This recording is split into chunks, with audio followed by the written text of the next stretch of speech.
Hello and welcome to episode 10 of Miscellaneous. This is going to be part of a three-part series. The first one is going to be on Brexit, the second one is going to be on the Yellow Vest protests in France, and the third one is going to be on the future of the upcoming European Parliament elections, which are going to be in May of this year. All three of them tie in. It's going to be fun. Trust me, there is a good overarching plot line that goes to this. It's basically Infinity War. Like, if you've watched that's the level of overarching plot lines that we're going for here. Not going to be nearly as much fun to watch, but good overarching plot lines. Multiple years going on here. So, if you know nothing about Brexit, in 2016, the UK voted to leave the European Union. As a result of that, in March of 2017, the European Union voted to trigger Article 50, which was basically the article that says Britain is leaving. So from June 2018, the British Parliament voted the Withdrawal Act, which basically says all of the European Union's laws are now British laws, and the European Union can no longer make new laws for the UK. So basically, copy, paste, no more of your rules. So anything that happened from June 2018 doesn't apply to Britain anymore, which is ostensibly a good thing, because if you're running a country, or if you're part of a country, you want the people that you elect to make your laws for you. You don't want people in other countries making your laws for you, because that's a bit of a shit situation. Theresa May bought out her Chequers deal, which was meant to be her big slam dunk of a deal, which basically laid out all of her plans, everything that was going to happen, all of the deals that were going to occur for Brexit, and it got absolutely thumped. It was the single biggest loss a sitting government has ever had in the history of the United Kingdom, which the United Kingdom has the oldest parliament in the world, so you could forward that to, basically, the oldest parliament in the world had the biggest loss in its history. That's a big thing. No one liked this deal, because Theresa May came out, way back when she first became Prime Minister, and she said no deal is better than a bad deal, and then, a couple of years later it turns out that she made the worst, she was proposing the worst deal possible. It would have basically made the UK slaves to the EU. That withdrawal agreement, which basically said that the EU will no longer make laws, it basically would have got rid of that part and been like, well, the EU is going to make laws, we're going to comply with all the European Union's laws, we're just not going to have any input on them, so you make the laws and we'll follow them and we'll be good boys. People did not like that. People on her side didn't like that. People on Labour, they didn't like that. The people who were pro-Brexit didn't like that, because it was a very bad deal. The people who were for remaining, they didn't like that, because it was a very bad deal. It would have just left the UK in purgatory for the foreseeable future. It would have been horrendously bad for them, but it never happened. So, what does that result in?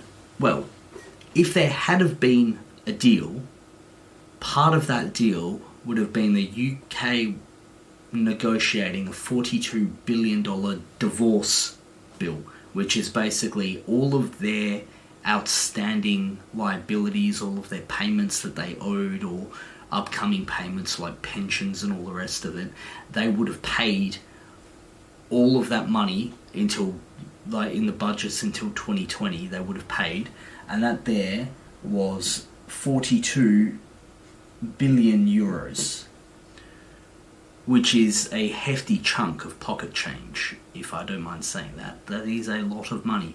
In the short term though, for the next financial year, for the EU, that would leave them 15 billion or 15.2 billion euros out of pocket.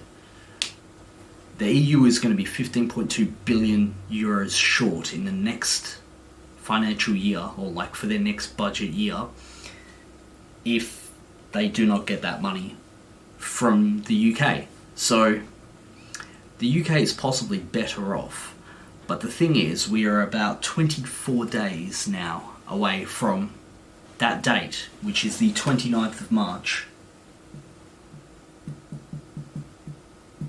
We're going to write that down. 29th of March. That is the date that if there is not a deal, there will be a no-deal Brexit, and the UK will just leave the EU with no money paid at all. None of this money, no $42 billion for the long-term commitments, no $15.2 billion, which is part of that for the next financial year, just out. They will trade under World Trade Organization rules, which is the rules that the majority of the world's countries trade under. Like, if you don't have a specific free trade agreement with a country, you trade under World Trade Organization rules. It's not that difficult. It's not the end of the world. You can still trade. Try importing something that isn't illegal from any country in the world, and it arrives.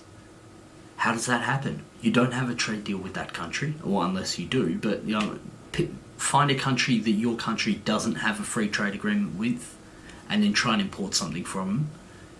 You can do it. You can do it just fine. It sometimes costs a little more, but then it's not a free trade agreement.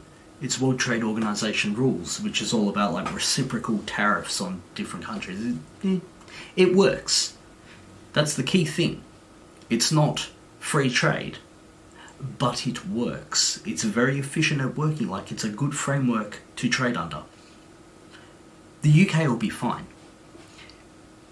It's whether or not the EU will be fine, because they have a hell of a lot more to lose than the UK does. Like, the amount of German car exports that goes to the UK is staggering. The amount of French agricultural exports that go to the UK is staggering. Now, I'm an Australian.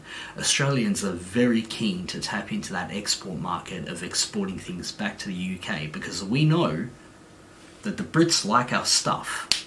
We make good stuff. They all came here, they all like our stuff, and it's generally going to turn out pretty damn well if all of these other countries, the Anglosphere of the world, the Canadas, the US's, the South Africas, Australias, the Indias, New Zealands, like all of the countries that the UK colonised back in the days, they all still have pretty strong ties back to the UK, and they're all pretty keen to get back to trading under free trade rules with the UK. So, if that can happen, it'll be absolutely great for the UK.